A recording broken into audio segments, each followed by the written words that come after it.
사람은 고쳐 쓰는 게 아니다. 지은이 알리사.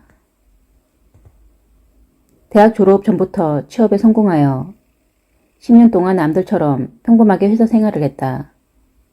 온전한 나를 찾기 위해 수차례의 이직 경험과 외국 거주 경험이 있다.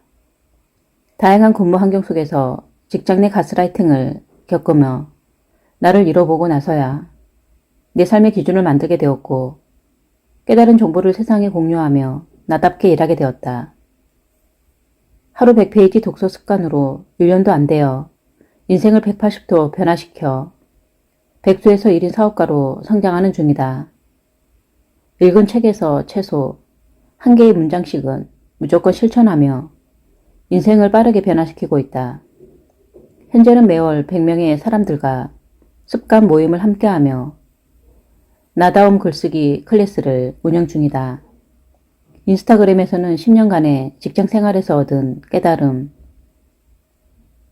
직장 내 괴롭힘, 가스라이팅, 공황장애와 나다움, 실천 독서에 대한 내용을 공유하며 유튜브에서는 세상에 나의 스토리를 알리고 나답게 사는 법을 공유하고 있다.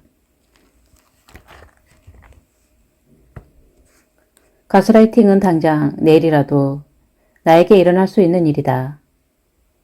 주변을 둘러보기만 해도 현재도 내 주변에서 혹은 나에게서 매일 일어나는 일이다. 나도 모르는 사이 우리는 가스라이팅이라는 지옥에서 살고 있다. 가스라이팅을 오랫동안 당한 사람에게는 트라우마가 남는다. 트라우마가 내면에 남아있으면 원치 않아도 본래의 자신과 자꾸만 멀어지는 삶을 살게 된다. 잃어버린 내 인생을 찾기 위해 반드시 치료를 받아야 한다. 일단 트라우마에 대한 정의부터 제대로 짚고 가자. 트라우마는 간단히 말해 정신적으로 남은 상처다.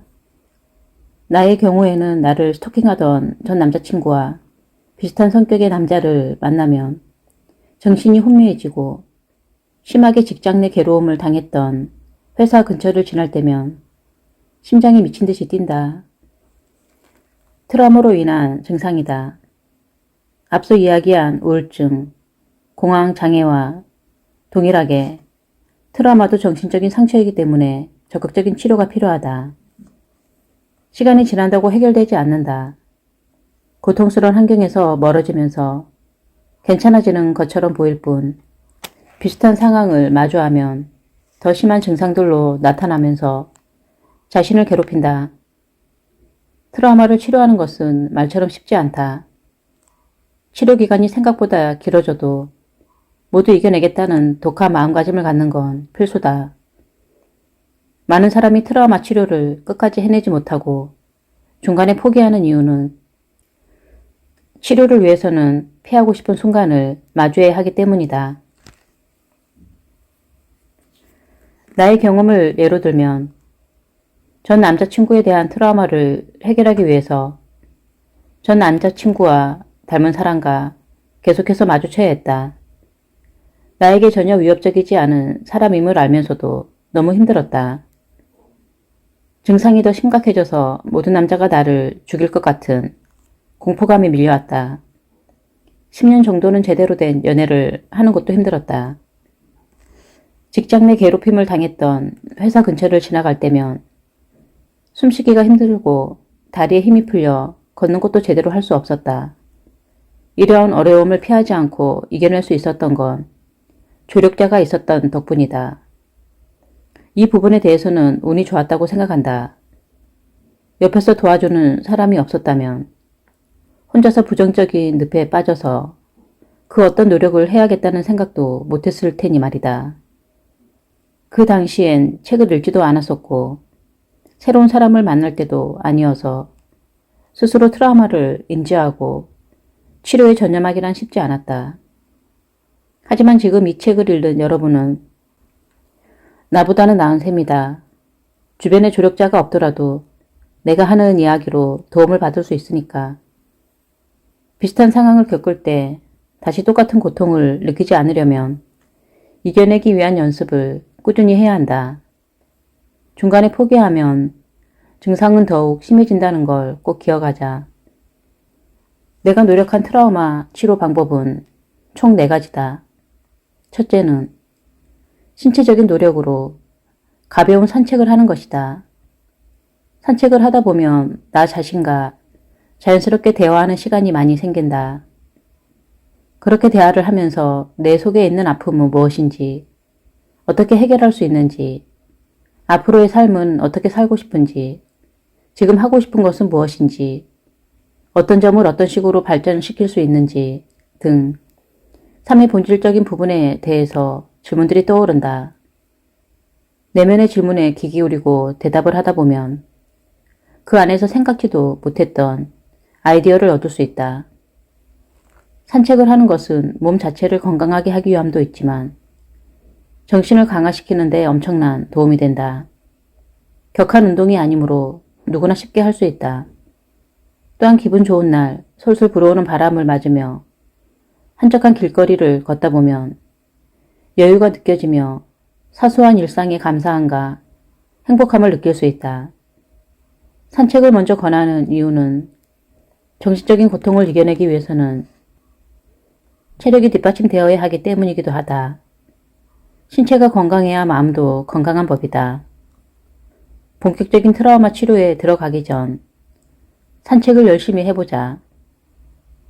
둘째는 정신을 단련시키는 방법으로 독서를 하는 것이다. 아무리 노력을 해도 한 번씩 패닉이 오고 모든 것을 다 내려놓고 싶고 포기하고 싶고 이 삶으로부터 도망가고 싶었던 적이 수차례다. 그런 감정을 몇 달이나 겪으며 여러 번 무너지다 보니 정신력은 점점 더 약해지기만 했다.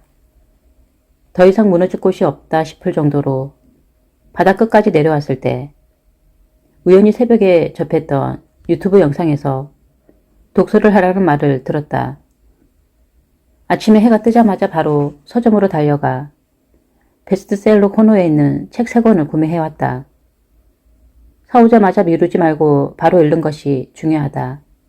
책은 정말로 큰 도움이 되었다. 당시에 나를 가장 힘들게 했던 건 지인들의 편견 가득한 말들이었는데 책 안에는 그런 나를 위로해주는 글귀들이 가득했다. 괜찮아. 너무 속상해하지 마. 내 인생이 잘 되려고 그러는 거야. 너는 이렇게 열심히 했는데 인생이 자꾸 꼬이는 것 같지? 괜찮아. 인생이 크게 뒤바뀌기 전에 일어나는 필수적인 현상이야. 이런 말들이 큰 위로로 다가왔고 내 생각이 틀리지 않았다는 생각에 자신감도 서서히 올라왔다. 어떤 분야의 책을 읽는지는 중요한 게 아니다. 당시 나는 에세이, 자기계발서, 경제경영서, 뇌과학, 심리, 인문학, 철학책을 읽었는데 각각의 다른 분야 책들이 서로 다른 방식으로 도움되는 말들을 건네주었다. 어떤 책을 읽어야 하는지 고민하다가 시간을 보내지 말자. 그냥 읽으면 된다. 내 손에 잡히는 어떤 책이라도 좋다. 셋째는 정서적인 부분을 달래주는 노력으로 일기를 쓰는 것이다. 초등학교 때 담임 선생님께 검삼았던 그런 일기 말고 한 줄이어도 좋으니 매일매일 내 감정과 오롯이 마주하는 시간을 가져보자. 오늘은 어떤 생각을 했고 어떤 감정을 느꼈는지, 그래서 어떤 행동을 했는지, 힘들었는지, 아팠는지, 슬펐는지, 기뻤는지, 행복했는지, 뿌듯했는지 등 정확한 감정을 마주하는 것이다. 뇌 과학책에서는 감정을 주관적으로만 생각하고 정리하려고 하면 부정적인 감정으로만 커진다고 한다. 반면 글로 정리해서 객관적으로 마주하면 생각보다 별것 아닌 감정도 있고 어떤 감정을 자주 느끼는지 확인이 가능해서 그 감정을 집중적으로 케어하기도 쉽다. 하루 한 줄의 힘을 느껴보기를 바란다. 마지막 넷째로 영적인 면을 맑게 해주는 치료로서 명상을 해보자. 운이 좋게도 공황장애가 찾아오기 전 나름의 스트레스 해소법으로 운동을 시작했는데 수많은 운동 중 요가를 선택했다. 앞서 나에게 조력자가 있었다고 언급을 했었는데 가장 큰 영향을 주었던 분이 바로 요가 선생님이다. 갑작스럽게 퇴사하고 나서도 삶을 크게 놓지 않고 버틸 수 있었던 건 명상과 스트레칭, 운동이 큰 도움이 되었기 때문이라고 자신할 수 있다. 무엇보다 명상을 하면 나의 숨소리, 심박수, 현재의 감정, 태도에 대해서 집중할 수 있고 내면의 소리에 집중할 수 있다. 요가 수업을 하지 않을 때도 평소에 화가 끓어올 때마다 명상으로 바로 진정시킴으로써 나 자신을 덜 망가뜨릴 수 있었다. 1년 동안 명상을 해보니 감정을 진정시키는데 끝나지 않고 모든 일에 차분해질 수 있게 되었다. 부정적인 감정을 멀리하게 되었으며 안 좋은 생각이 떠오를 때마다 끌어낼 수 있는 단단한 근력도 생겼다. 당장 하루 이틀 만에 치료가 되진 않는다. 한 달, 2달이라는 기간도 보장할 수 없다. 퇴사 3년 차인 나도 아직 노력 중이니 생각보다 오랜 시간이 걸릴 수밖에 없다. 하지만 노력하는 만큼 빠른 속도로 회복하는 게 느껴진다. 그러니 트라우마에 시달리고 있다면 나를 믿고 이 4가지를 실천해 보길 권한다. 모든 건 다 괜찮아질 거다. 하루 5분 긍정일기의 힘. 하루아침에 회사를 나오고 나서 망가진 정신을 회복할 틈도 없이 생계를 책임져야 했다. 쉴 여유 같은 건 없었다. 공황장애, 우울증, 대인기피증 때문에 다른 회사로 이직할 수도 없었다. 다른 일에 야심차게 도전을 했지만 결과는 폭망이었다. 한번 무너져 내린 자존감은 다른 위기가 찾아오니 이전보다도 심하게 무너졌다. 이 경험으로 깨달은 건 정말 독한 마음으로 내면을 단단하게 가꾸지 않는다면 앞으로도 이런 무너짐이 계속 반복된다는 것이다.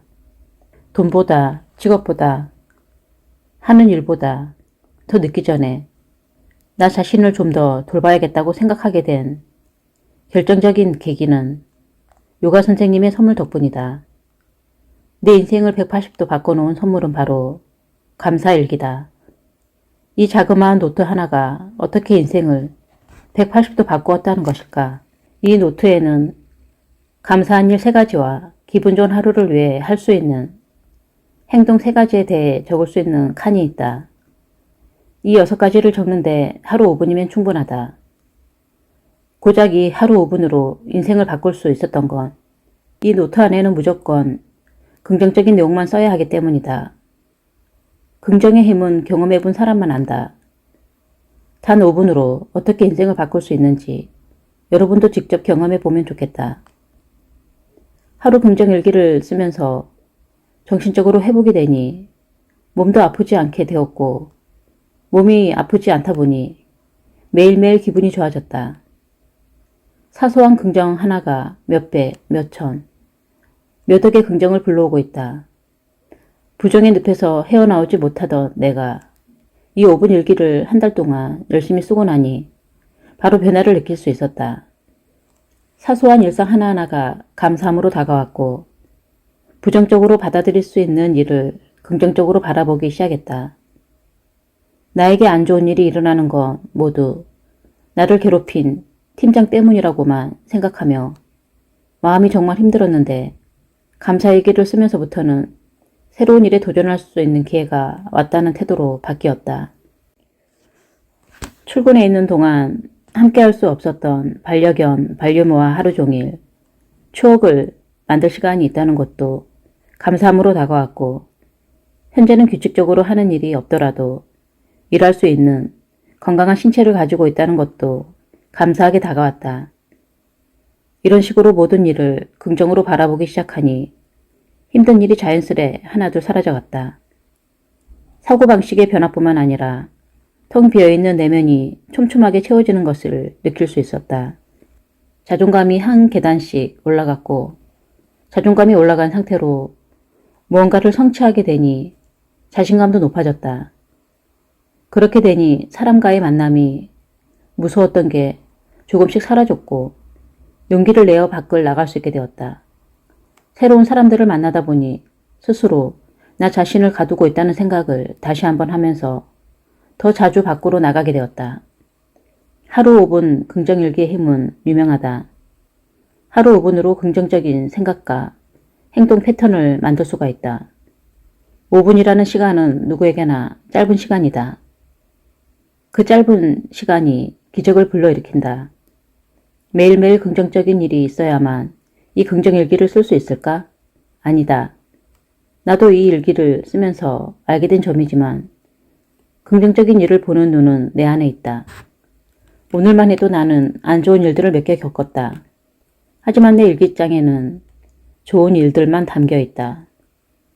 부정적인 기운은 애초에 현관문 안으로 들어오지 못하게 바깥에서 다 털어내고 왔다. 처음 감사일기를 쓰기 시작할 때는 마냥 어색하고 어렵게만 느껴질 것이다. 부정적인 사고 회로가 발달돼 있을수록 그렇다. 그래서 더더욱 감사일기를 써서 긍정적인 사고방식이 발달되도록 훈련해야 한다. 요가 선생님의 선물을 시작으로 용기와 힘을 얻어 새로운 꿈을 향해 도전하게 되었다. 이 꿈의 시작은 지금 여러분이 읽고 있는 이 책이다. 대학교를 졸업하기 전부터 취업시장에 뛰어들어 33세 회사를 나오기까지 내가 가진 경력은 오로지 회사 생활 10년이 전부였다. 그런 내가 감사일기를 쓰면서 새로 가지게 된 꿈이 작가다.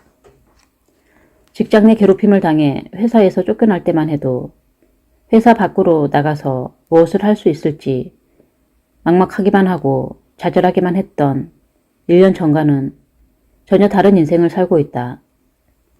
회사 월급이 아니면 스스로 돈을 벌 수 없을 거라고 생각했는데 어느새 내 이름으로 된 책도 내고 내 이름을 내세운 사업체도 있고 내 이름으로 운영하는 독서 습관 모임과 글쓰기 습관 모임도 있다. 아무 조건 없이 나와 늘 함께 해주시는 분들이 있는 나만의 커뮤니티도 생겼다. 첫 책을 출간하지도 않았는데 두 번째 책까지 출간 제의를 받았으며 유명한 온라인 플랫폼에서는 강의 제작 제안도 받았다. 작가가 되겠다는 노력을 시작한 지 6개월 만에 80명 앞에 서서 첫 강연을 하게 되었고 그 뒤로 오프라인 유료 강의도 진행할 수 있었다. 이 모든 일은 감사일기를 쓰고 새로운 꿈을 가진 지 8개월 만에 일어난 일이다. 요가 선생님께서 감사일기를 나에게 건네주실 때 이런 말을 해주셨다. 저도 10년 전쯤 힘든 일을 겪으면서 우울증을 심하게 앓아서 얼마나 힘드신지 알아요. 하지만 지금보다 더 무너지지 않고 알리사님 자체를 잃어버리지 않았으면 좋겠어요. 이 일기 꼭 매일 써보세요. 힘이 될 거예요. 누구보다 나를 걱정해주고 응원해주고 있는 마음이 느껴졌기에 선생님의 정성을 위해서라도 매일 써야 한다고 생각했다. 내가 직접 구매했다면 이렇게까지 열심히 작성하지 않았을 수도 있다. 나를 응원해주는 누군가를 생각하니 무너지고 싶을 때마다 힘을 낼 수 있었다. 나는 여전히 매일 아침 5분씩 감사일기를 쓰고 있다. 이제는 혼자가 아니라 습관 모임 분들과 함께 쓰고 있다. 나의 변화에 가족, 친구, 지인들이 함께 주었듯이 내 커뮤니티에 있는 분들에게도 내가 겪은 경험의 노하우를 공유하는 중이다. 다른 사람들에게 받았던 도움을 이제 내가 도움이 필요한 사람들에게 나누어 줄 수 있게 되었다. 지금까지 내가 이야기한 10가지를 따라오면 어떤 변화들을 경험할 수 있는지 구체적인 결과물을 보여주려고 한다. 이렇게 노력한다고 정말로 내 삶이 변할까? 하는 의문을 품은 분들은 꼼꼼하게 봐주셨으면 좋겠다. 10개월 동안 100% 직접 경험한 나의 이야기다. 독서 1에서 2개월의 변화. 경력 없이도 작가가 될 수 있다. 직장 내 괴롭힘, 가스라이팅의 고통은 생각보다 오래 지속되었다. 퇴사를 하고 1년이 지났음에도 팀장님의 목소리가 매일 환청처럼 들려왔고 악몽을 꾸는 등 남들에게는 평범한 일상이 나에겐 큰 고통이었다. 시간이 지나면 회복될 거라며 품었던 희망이 오히려 절망으로 다가오며 내 삶은 더 피폐해졌다. 이대로 아무것도 하지 않으면서 소중한 시간을 낭비하면 안 된다는 생각에 할 수 있는 것부터 해보기로 했다. 가장 먼저 매일 30분에서 1시간씩 집 앞 산책로를 걸었고 나머지 시간 동안은 책을 읽었다. 책을 원래 좋아하지 않았는지 궁금해하는 분들을 위해 말하자면 학창 시절에는 글을 읽는 자체가 너무 싫어서 만화책도 읽지 않았고 1년 독서량은 늘 0권이었다. 말할 때마다 무식함이 탄로나서 부모님이 제발 좀 책을 읽으라고 말할 정도였다. 그렇게 살아왔다고 해서 계속 똑같이 살면서 달라지기 위한 노력을 하지 않으면 내 인생도 지금처럼 쭉 똑같을 수밖에 없다는 생각에 정신을 차렸다. 독서는 나와의 약속이며 이 약속도 지키지 못하면 앞으로는 직장 내 괴롭힘보다 더한 일들을 당해도 이겨낼 수 없을 거라고 독하게 나를 채찍질했다. 그때 나와 있던 약속은 바로 매일 100페이지씩 읽는 것이었다.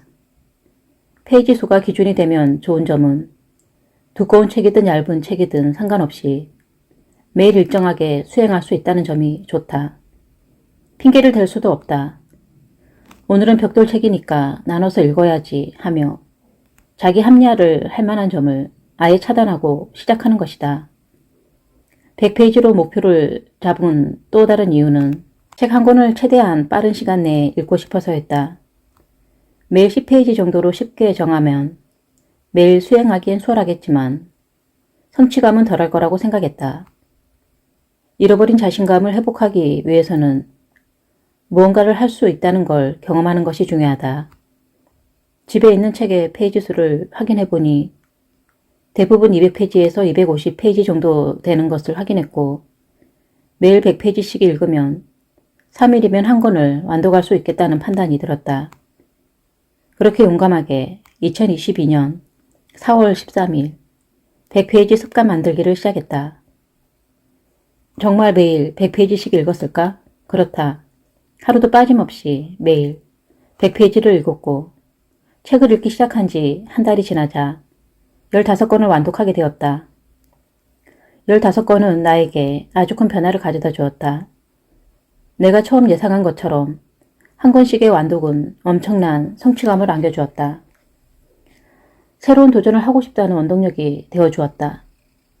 이렇게 읽어가는 책을 그저 내 머릿속에만 저장하면 너무 아깝다는 생각이 들어 기록하기 위해 인스타그램과 유튜브를 시작했다.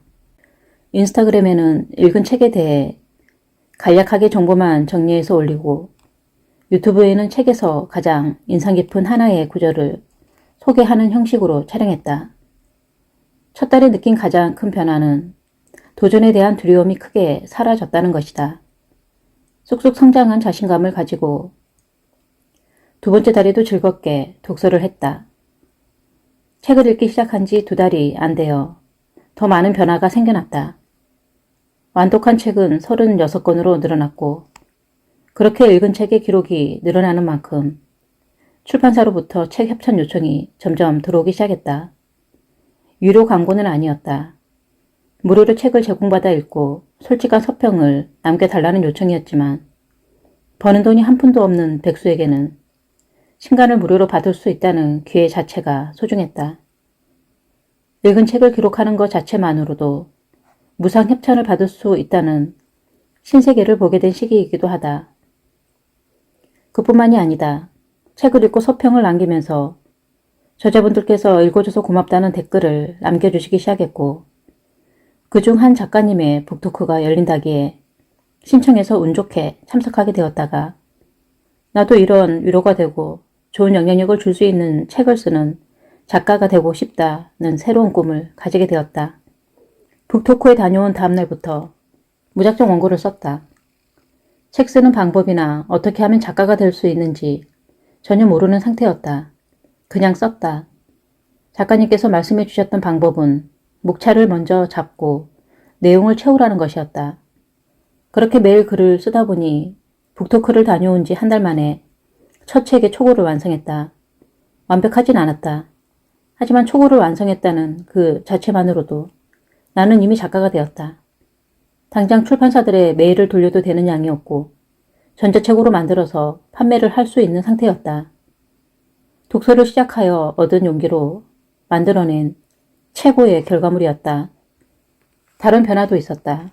처음으로 팬들이 생겼고 SNS상에는 진심으로 응원해주는 분들이 많아졌다.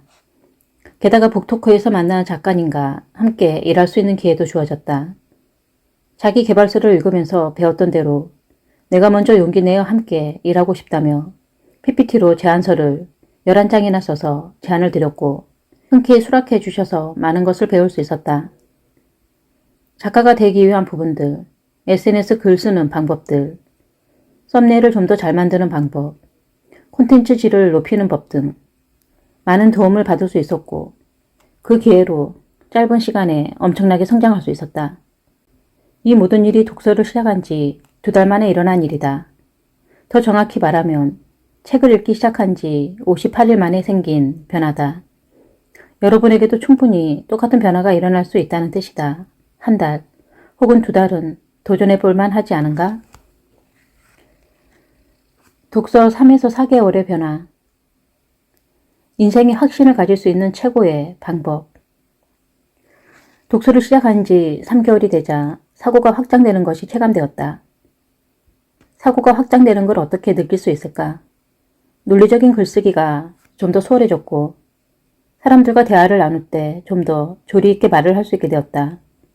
무언가를 바라볼 때 단편적으로만 보지 않게 되었고 좀 더 깊이 집중하게 되었다. 늘 얕고 빠르게만 보던 버릇이 있었는데 그 버릇을 고치게 된 것이다. 무언가를 깊게 본다는 것은 진심으로 그 대상을 바라볼 수 있다는 힘이 생겼다는 뜻이기도 하다. 주변을 좀 더 둘러보게 되었고 모두가 각자의 방식으로 다르게 살아가고 있다는 것도 차차 받아들이게 되었다.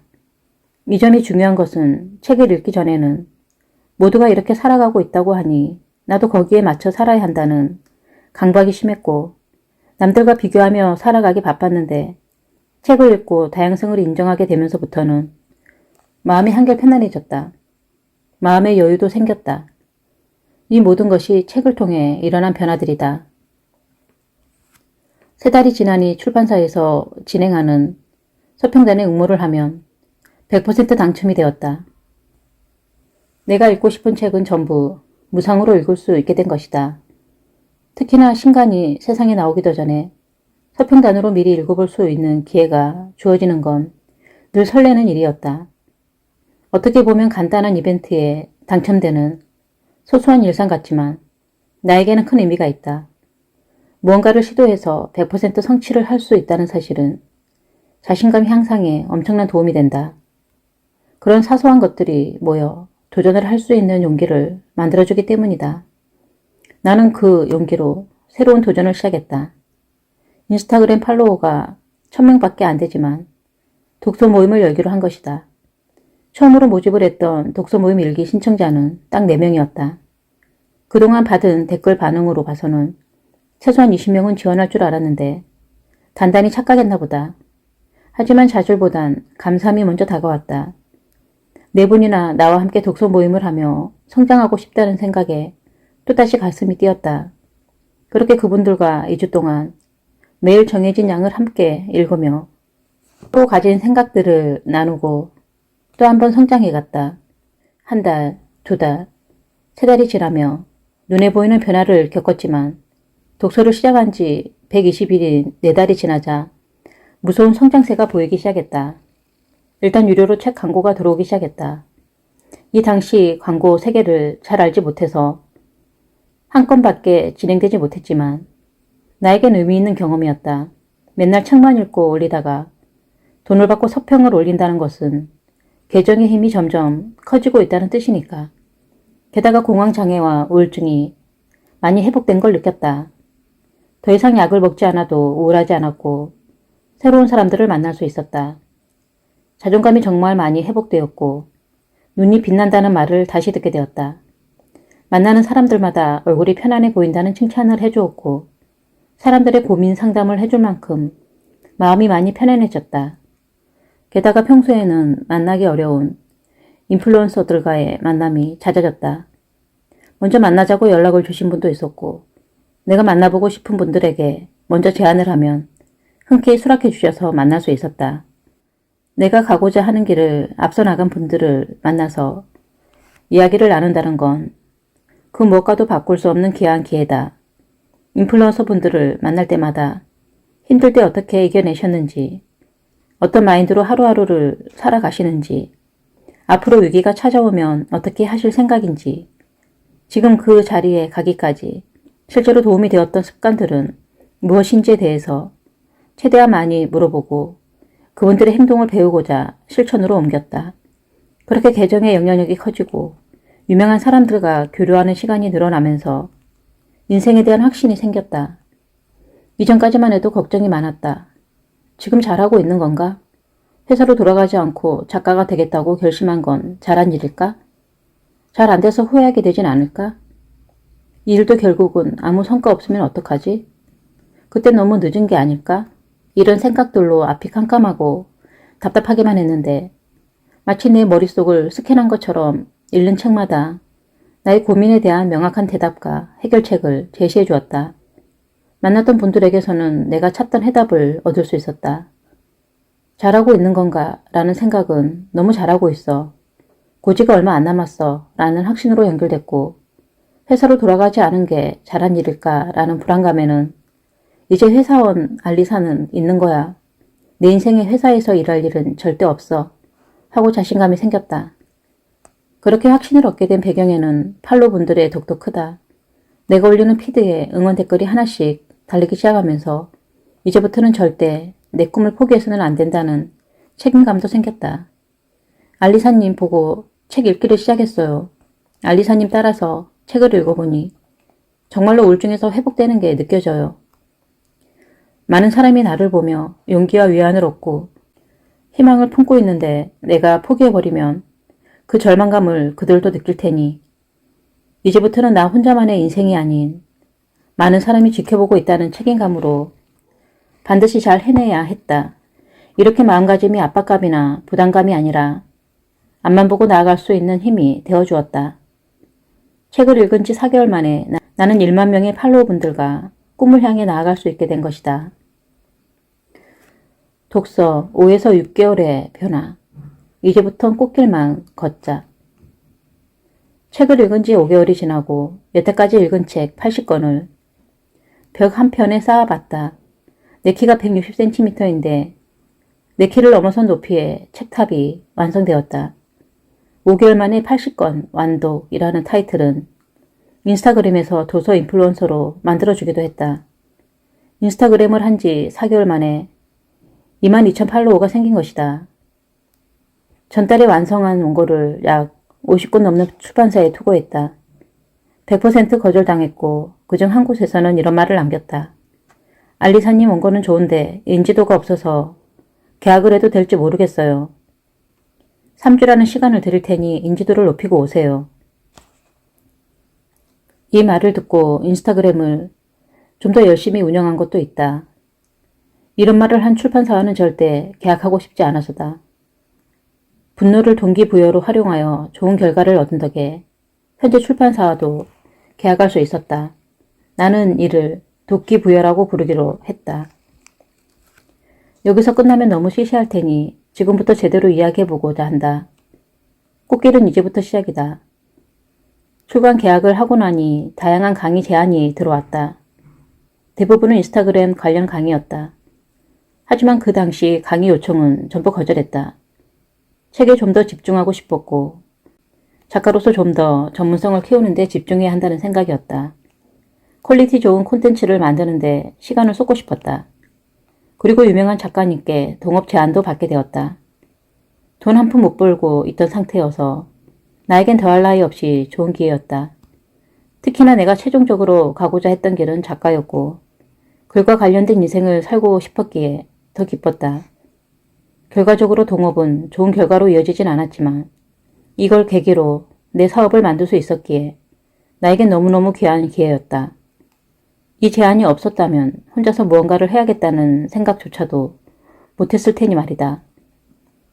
모든 경험의 결실은 결국 언젠가 돌아오게 되어 있다. 어떤 모습으로 나타날지 몰라서 그렇지 반드시 내 인생에 플러스가 되어준다. 그러니 최대한 많은 경험을 하는 여러분이 되었으면 좋겠다. 기회가 찾아와도 그걸 기회인지 알아보려면 많은 경험치가 쌓여 있어야 한다. 그렇지 않으면 기회가 찾아와도 기회인지도 모른 채 다른 사람에게 넘겨주게 되어 있다. 20살 때부터 열심히 쌓아온 경험들이 30살이 되고 나서야 그 포텐이 터지기 시작한 나처럼 말이다. 무려 15년간 결과가 없음에도 묵묵히 과정만 걸어왔다. 이제 하나씩 결과들이 나타나고 있는 걸 보면서 그동안 아무것도 눈에 보이지 않는다고 포기했으면 어땠을까 하는 생각이 들곤 한다. 도서 인플루언서가 되고 나서 인생의 전환점이 찾아왔다고 해도 과언이 아니다. 책을 내고 싶다는 생각을 한 지 몇 달 지나지 않아 출간 계약을 했고 원하던 강의 제안도 받았으며 SNS에서만 보던 유명한 분들과 1대1로 만나 식사를 했고 출판사들로부터 신간을 협찬받았다. 백수였던 나에게 일자리 제안이 들어오고 하고 싶던 나만의 모임과 커뮤니티를 만들어 운영하고 반대로 인플루언서 모임에도 참석하면서 또 다른 인플루언서 분들과 인연을 만들어 한 번 더 나를 업그레이드 시킬 수 있었다. 이때까지는 직접적으로 수익이 생겼던 것은 아니지만 반년 전과는 상상도 할 수 없는 나만의 인생을 살아간다는 그 자체가 나에겐 감격이었다. 그렇게 살 수 있을 거라고 기대도 못했는데 더 이상 싫은 사람들과 마주하지 않아도 되고 하루 종일 일터에서 싫은 일을 붙잡고 있지 않아도 되는 일상을 보냈다. 기분이 울적할 때면 책 한 권 들고 동네 카페로 가서 커피를 마시며 느긋하게 여유를 즐기고 있고 좋아하는 일을 잘하는 일로 보람을 느끼며 일을 할 수 있게 된 것이 너무나도 신기하고 감사했다. 책을 읽기 시작한 지 반년이 지난 뒤 임의로 약을 끊는 탓에 공황장애가 다시 찾아왔지만 더 이상 무섭지 않았다. 차분하게 병원에 다시 방문해서 약을 받고 힘든 마음을 책으로 달랬다. 이때를 계기로 한 번도 읽어보지 않았던 뇌과학, 철학책을 접한 덕분에 내 사고는 더욱 확장되게 되었다. 뇌과학책을 읽으며 객관적인 사실을 알게 되니 나와 다른 생각을 하는 사람들을 만나도 더 이상 스트레스를 받지 않게 되었고 오히려 사람들을 이해할 수 있는 힘이 생겼다. 갑자기 성장한 인스타그램에는 악플이 정말 많이 달렸는데 뇌과학책과 철학책으로 인간의 본성에 대해 공부할 수 있게 되면서 마음그릇을 넓힐 수 있었다. 그동안은 내가 성장한 만큼 그 모든 걸 담을 수 없는 작은 마음그릇을 가지고 있다는 느낌에 힘들고 벅찬 느낌도 있었는데 책을 통해 마음그릇을 넓히는 게 느껴지니 오히려 마음이 편안해지고 더욱 여유가 생겼다. 이런 시간이 지날수록 지인들에게 점점 얼굴이 밝아졌다. 점점 더 좋아진다는 말을 많이 들었다. 가족들도 나에게 더 이상 불평불만하지 않고 많이 긍정적으로 변했다고 말해주었다. 내가 변하고 나니 내 주변 사람들도 변했다. 내가 더 이상 부정적인 말을 입에 담지 않으니 주변 사람들도 긍정적인 말만 하려고 노력을 했고 내가 변화하는 것을 보며 지인들도 책을 읽기 시작했다. 함께 책을 읽게 되니 더욱 좋은 말만 하게 되고 나누는 대화도 예전과는 비교도 안 될 만큼 성숙해졌다. 비로소 살아가는 느낌이 났다. 늘 왜 살고 있을까에 대한 의문만 가득했는데 책을 읽을수록 마음이 편안해질수록 삶은 그 자체로 살아갈 가치가 있구나라는 결론이 내려졌다. 반드시 살아가야 할 마땅한 이유가 있어서 사는 것이 아니다. 함께 살아가는 지금, 이 자체가 너무 소중한 시간이고 나라는 사람은 존재 자체로 빛이 나는 사람이라는 걸 독서를 시작한 지 반년이 지나고 나서 얻게 된 선물 같은 사실이다. 독서 7에서 8개월의 변화. 남들이 부러워하는 인플루언서의 삶. 인플루언서가 되고 싶은가? 사실 주변 사람들에게는 인플루언서의 안 좋은 점에 대해 이야기를 많이 하지만 좋은 점이 많은 건 부정할 수 없는 사실이다. 인플루언서로서 얻어가는 이익이 있는 대신 그만큼 감당해야 할 책임이 많다는 것도 알아야 한다. 감당해야 하는 악플, 목적 없는 비방글과 루머, 이유 없이 받아야 하는 미움, 이미지에 대한 강요 등과 같은 것들이 있다. 그럼에도 난 남들이 부러워하는 인플루언서의 삶을 살고 있다. 내가 선택한 일이며 앞으로는 나의 직업 중 하나가 될 포지션이다. 꾸준히 7개월간 독서를 하자 강연을 준비하게 되었다. 그 강연도 인플루언서가 되었기 때문에 설 수 있는 무대였다. 주제도 내가 하고자 하는 내용으로 자유롭게 말하면 되는 자리였다. 강연이라고 해서 전부 내가 하고 싶은 이야기만 하는 건 아닌데 첫 강연으로 좋은 기회가 주어진 것이다. 어느덧 완독한 책은 100권이 넘어 총 104권이 되었다. 이때쯤 되니 겉으로 보이는 변화보다 내면의 변화가 많아졌다. 책을 많이 읽고 사람들에게 정보를 나누다 보니 100권은 생각보다 많지 않은 양이라 느껴졌다. 책으로 인생을 변화시키기 위해서는 단순한 독서가 중요한 것이 아닌 실천이 중요하다는 것도 깨달았다. 가치는 나눌수록 배가 되고 책은 읽을수록 읽는 속도가 배로 빨라진다. 처음에 100페이지 읽을 땐 3시간이 걸렸는데 지금은 30분에서 1시간 정도밖에 안 걸린다.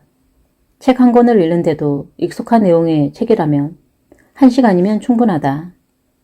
또 깨달은 점은 그동안 내가 독서할 여유가 없었던 것이 아니라 내가 책을 읽을 마음이 전혀 없었다는 걸 알게 되었다. 책 읽을 시간이 없다고 말하는 사람들은 자신을 다시 되돌아봐야 한다. 하지만 이 글을 보는 사람이라면 최소한 책을 읽는 사람이니 잔소리는 여기까지. 책 안에는 모든 답이 있다. 그러다 보니 더 이상 지인들을 붙잡고 하소연하지 않아도 된다. 답답한 게 있을 때마다 책을 펼치게 되었고 최소한의 에너지로 최대의 효율을 얻게 되니 나도 체력을 아끼고 정신적으로도 좋고 감정 쓰레기통이 되지 않아도 되는 지인들과의 관계도 부쩍 좋아졌다. 책은 이처럼 무언가를 배우고 깨닫는 것에 있어 엄청난 가성비를 가지고 있는 물건이다. 책을 읽기 전인 7개월 전으로 돌아가 보자. 그때 나는 삶을 포기하고 싶은 마음뿐이었다. 새로 도전했던 것에 사기를 당하고 돈도 신용도 모두 날렸을 때였다. 내가 하는 모든 일은 잘 안 풀리는 절망감에 빠져 살아가야 할 이유를 찾지 못했을 때였다. 우울증은 나날이 심해졌고 계속 재발하는 공황 발작도 많이 지쳐 있었다. 그런 상태에서 나를 꺼내준 건 사람도 반려동물도 아닌 책이었다. 책만큼 나를 잘 알아주는 게 없었다. 마음이 힘든 사람들에게 나는 지금도 무조건 책을 읽으면서 괜찮아진다고 말하지는 않는다. 책에서 말하는 내용들을 받아들일 준비가 되어 있지 않다면 아무리 좋은 글귀가 나와도 마음속에 새겨지지 않기 때문이다. 오히려 시간만 낭비했다는 생각에 더욱 좌절감에 빠질지도 모른다. 그런 사람들에게는 그저 책으로 내 인생이 어떻게 변했는지 이야기만 해줄 뿐이다. 책을 읽어야 괜찮아져요 라고 말하는 것이 아닌 왜 책을 읽어야 하는지 나의 경험과 결과를 말해주고 보여주며 지금 당장 달려가 책을 사서 읽고 싶게끔 감정을 전달해주고 있다. 이런 내 마음이 전해져서일까? 책을 읽은 지 8개월이 지난 시점에서 유료 습관 모임을 오픈해보았다. 책 읽는 습관을 함께 만드는 모임이다. 금액은 저렴하지 않았다. 그럼에도 정원에 4배 이상으로 신청이 들어왔다. 모든 분과 함께하면 좋았겠지만 유료 독서 모임을 오픈한 게 처음이라 미숙할 거라는 생각에 소수로만 운영을 했다.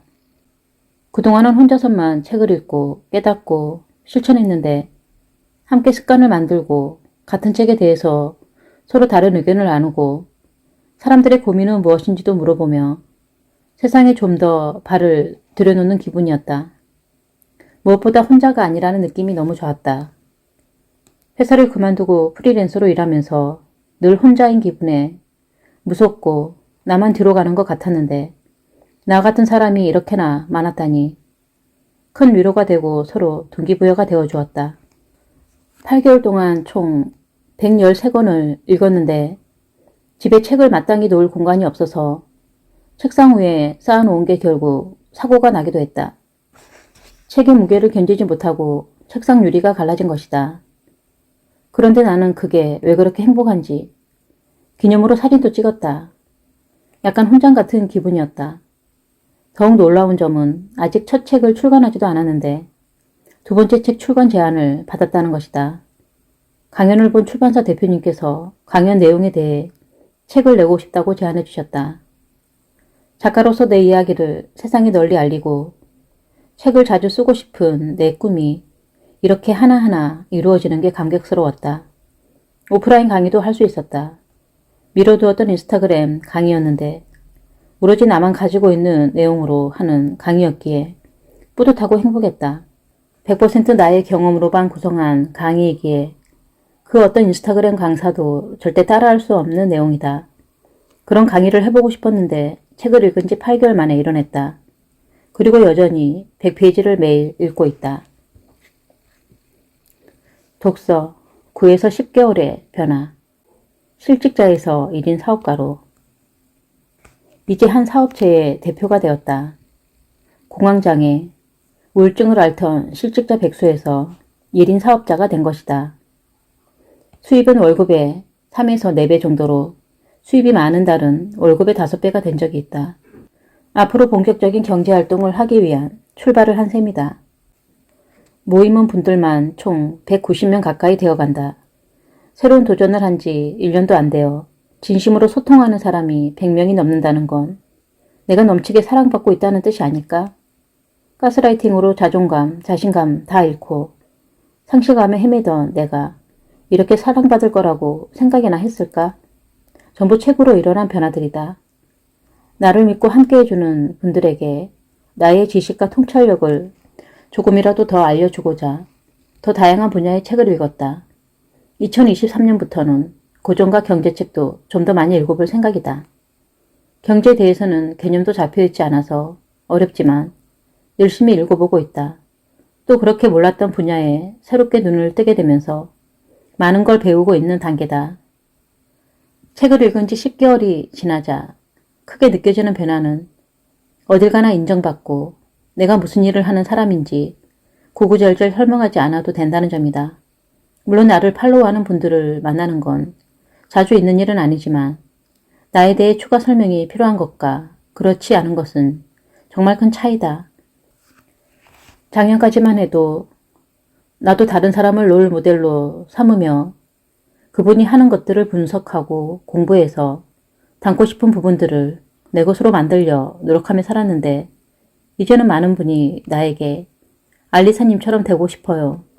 알리사님이 제 롤모델이에요 라고 말해주신다. 1년도 안 되어 내가 느꼈던 감정 그대로를 누군가로부터 느낀다는 게 신기한 경험이 아닐 수 없다. 이런 경험을 누가 이렇게 해보겠는가. 나의 습관 모임을 함께하는 190여 분의 변화도 많이 있었다. 우울증이 정말 심각하던 분은 병원 치료를 시작하고 책을 읽으며 자존감을 회복해가는 중이고 나처럼 갑작스럽게 퇴사를 당한 분은 좌절하지 않고 자신만의 일을 찾아 노력하고 있다.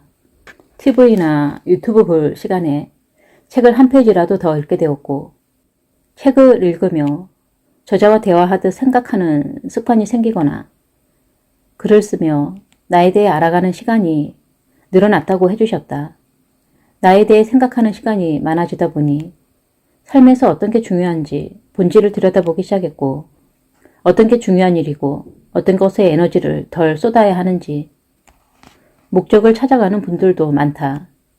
인간관계도 이전보다 좋아지고 더욱 좋은 직장으로 옮기시는 분들도 생겼고 책 읽는 즐거움을 느끼고 나처럼 한 달에 10권 이상 읽고 SNS에 기록하는 분들도 생겼다.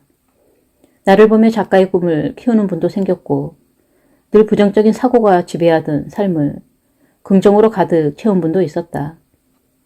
습관 모임으로 몇천 명 이상 함께 한 것도 아니지만 약 200명과 함께하며 확신을 얻은 건 누구라도 좋은 방향으로 발전할 수 있다는 점이다. 스스로가 변화하고자 하는 의지만 있다면, 포기하지 않는다면 정말 누구나 멋진 삶을 만들 수 있다. 나를 괴롭히는 생각들을 버릴 수 있고 시궁창 같은 삶을 남들이 부러워할 만큼 멋지게 변화시킬 수 있다. 진짜다. 이런 이야기를 해서 내가 억만장자가 되는 것도 아니고 내가 앞으로 하고자 하는 일과 관련도 없는 이야기다. 그저 세상의 가스라이팅과 편견에 지친 여러분들이 좀 더 현명하게 이겨낼 수 있는 방법을 제시할 뿐이다. 독서 11에서 12개월의 변화. 싫은 건 이제 그만해도 돼. 나는 항상 나다움을 강조한다. 나는 세상에 나의 스토리를 알리고 나답게 살자고 이야기한다. 나는 늘 그렇게 살고 싶었다. 나답다는 게 막연한 표현이라 나다움이 무엇일까 곰곰이 생각해 본 뒤 내가 내린 결론은 이렇다. 좋아하는 사람들과만 함께 시간을 보내며 좋아하는 일만 하고 즐겁게 살아가는 인생. 이게 나다움이 아닐까? 물론 세상을 살면서 100% 내가 좋아하는 일만 하며 좋아하는 사람들과만 시간을 보낼 수는 없다. 상대적으로 싫어하는 것과는 멀어지자는 뜻이다. 매일 책을 100페이지씩 읽고 실천하니 내 인생이 가장 크게 변했다. 이 일의 핵심을 한 줄로 정리해보자면 싫은 것을 그만하게 되었다는 것이다. 매일 아침 울면서 출근하지 않아도 되고 월요병에 시달리지 않아도 된다. 손바닥 크기밖에 안 되는 반려견이 내가 나가는 걸 아쉬워하며 가지 말라고 보채는 모습을 두고 매일 집 밖으로 나서지 않아도 된다. 자존감 팍팍 깎아먹는 자존감 도둑들을 만나지 않아도 된다. 상사의 눈치를 보지 않아도 되고 일하다 답답하며 카페에 가서 책을 읽거나 집 앞 공원을 산책할 수 있는 여유가 생겼다. 무언가 풀고 싶은 문제가 있으면 모임 사람들과 토론을 하며 해결책을 찾아가기도 하고 콘텐츠를 만들다가 아이디어가 막히면 같은 일을 하는 사람을 만나 아이디어를 얻을 수 있다. 얼마 전 일놀놀일이라는 책을 읽었다. 일을 놀듯이 하고 놀 때는 일에 대한 아이디어를 떠올리는 것. 늘 내가 꿈꿔왔던 삶이었다. 나는 워라벨이 싫었다. 일에 푹 빠져 살고 싶었다. 회사를 위해서 강요로 이루어지는 것이 아닌 오로지 나의 성장을 위해서 말이다. 지금은 일을 하며 나를 성장시키기도 하지만 돈도 벌 수 있다. 그렇게 번 돈을 배우고 싶은 공부에 투자할 수 있고 주변 사람들에게 베풀 수 있다. 이게 행복이 아닐까? 이 모든 변화는 책으로부터 시작되었다. 아니, 더 정확히 파고들자면 직장 내 괴롭힘과 가스라이팅으로부터 시작된 것이겠다. 그 괴롭힘 덕분에 공황장애가 생겼고 퇴사를 해야 했고 새로운 시도를 하다가 사기를 당해서 완전히 무너진 상태에서 접한 게 책이었으니 말이다. 한치 앞을 모르는 게 인생이라지만 이제는 더 이상 두려운 게 없다. 행복이 있으면 위기도 곧 찾아올 것이다. 그래서 나는 일이 일비하지 않는다. 행복한 순간이 와도 심하게 들뜨지 않고 조용히 행복을 즐긴다. 그러다가 힘든 시간이 오면 이 또한 지나가리라 하는 마음으로 기다린다. 그러다 보면 또 어느샌가 거짓말처럼 좋은 일이 찾아온다. 이제는 약간 인생의 공식을 알아버린 것 같기도 하다. 인생에서 일어나는 수많은 위기, 절망, 고통, 좌절은 잘 살기 위해 반드시 필요한 요소들이다. 한약을 먹고 사탕을 먹으면 단 것처럼 쓴맛을 먼저 봐야 단맛을 접했을 때 그 소중함을 깨닫게 된다. 나의 20대, 그리고 30대 중반까지 내 인생은 이렇게 고생만 하도록 되어 있나 보다 하고 생각하며 체념을 할 때쯤 희망이 찾아왔다. 평생 직장 생활만 하던 나에게 작가라는 새 삶이 주어졌다. 작가가 되겠다고 시작한 일들에서 강연과 강의 제안이 들어오면서 인스타그램 강사 일도 하게 되고 사업자도 되었다. SNS에서는 인플루언서로 활동도 가능하다. 나에게 일어날 거라고는 상상도 못했던 일이다. 책 읽는 걸 워낙 싫어했기에 처음 가족들에게 작가가 된다고 했을 때 내가 마음이 얼마나 힘들면 이런 허황된 꿈을 꾸겠냐며 조금 더 쉬라고 할 정도로 했다. 별로 친하지 않은 지인들에게 책 쓴다고 밝혔을 땐 개나 소나 책 쓰냐며 비웃었다. 그럼에도 전부 이겨내고 작가가 되었다. 새로운 꿈을 향해 나아가는 원동력은 분노였다. 작가는 아무나 해? 라는 말에 나를 증명하고 싶은 마음이 부글부글 끓었다. 그래서 작가가 되었다. 영향력이 없어서 계약하기 싫어요 라는 말을 듣고 영향력을 만들어 인플루언서가 되었다. 책 100권 읽었다고 자랑하기는 이라는 악플에 나의 성장을 보여주고 공유했다. 그 덕분에 습관 모임 대표가 되었다. 지금 내 삶이 너무 힘들다고 모든 걸 내려놓지 않아도 되는 이유. 지금까지의 내 경험으로 충분한 답변이 되었을까? 지금 시작해도 늦지 않았다. 내가 했으면 여러분도 할 수 있다. 진짜다. 학창시절 늘 전교 꼴찌만 했고 인문계 고등학교도 간신히 입학했다. 이름도 모르는 4년제 지방대학교를 나와서 이 회사, 저 회사 이직만 수없이 하다 33세 회사에서 쫓겨났다. 1년에 한 권도 읽지 않던 책을 읽고 하라는 대로 실천했더니 인생이 바뀌었다. 이제 그만 절망 속에서 나오자. 용기를 내자. 용기만 내면 50% 실행한 거나 다름없다. 나를 믿어주는 사람이 한 명은 꼭 있다. 공순위에서 2천억 원 자산가로 켈리 최. 공황장애와 우울증, 대인기피증을 적극적으로 이겨내고자 용기를 준 분이 켈리 최 회장님이다. 사람을 만나지도 못하고 2달간 집에서 무기력하게 누워있던 어느 날 유튜브에 한 영상이 떴다. 우울증을 이겨낼 수 있는 방법. 가벼운 산책과 독서가 도움이 된다는 내용이었다. 새벽에 그 영상을 보고 해가 뜨자마자 바로 서점으로 달려가 3권의 책을 사왔다. 그중 하나가 웰싱킹이다. 무슨 내용인지도 모른 채 내가 본 영상의 유튜버가 쓴 책이라고 읽었다. 그 당시에는 켈리 채가 어떤 분인지도 몰랐다. 무심코 집어든 책이 내 마인드를 180도 변화시킨 것이다. 책은 켈리 채의 고등학교 시절 이야기로 시작된다. 집이 찢어지게 가난하다 못해 학교에 갈 돈도 없어서 공장에서 기숙 생활을 하며 낮에는 공장에서 일을 하고 밤에는 공부를 한 이야기가 담겨 있다. 그때 상황만 보면 그 아이가 커서 전 세계적으로 손에 꼽는 자산가가 될 거라고 아무도 예상하지 못할 것이다. 집이 가난하니 공부할 생각 말고 돈 벌어야 해 라는 말만 들으며 살아왔다. 책에는 켈리체 회장님을 움직이게 했던 2 사람에 대해 나온다. 낮에 공장에서 일을 끝내고 밤에 공부를 하러 가다 너무나 안타깝게 숨진 친구 영숙이를 보며 찢어지게 가난한 이 지옥 속에서 벗어나겠다고 다짐을 했다고 한다. 지옥을 벗어나기 위해 사업을 했지만 결국 나이 40에 10억 원의 빚을 지고 죽으러 간 강물 위에 엄마의 얼굴이 떠올랐다고 한다. 그 시절 켈리체 회장님의 삶은 얼마나 고단했을까. 이 책을 읽는 내내 가슴이 너무 먹먹해져서 우느라 이 책을 며칠이나 붙들고 읽었던 기억이 난다. 그녀에게 희망을 주는 사람은 아무도 없었다. 집은 찢어지게 가난했고 형제들도 많고 여자이고 미래는 보이지 않고 학교 다닐 돈도 없어서 보내지 않자 공장에서 기숙생활을 하며 돈을 벌면서 공부해야 했던 그녀. 넌 잘 될 거야 라고 말해주는 사람은 아무도 없었다. 우리가 안 될 거라고만 하는 사람들 속에 둘러싸여 있는 것처럼 말이다. 그녀에겐 친구도 있었고 엄마도 있었다.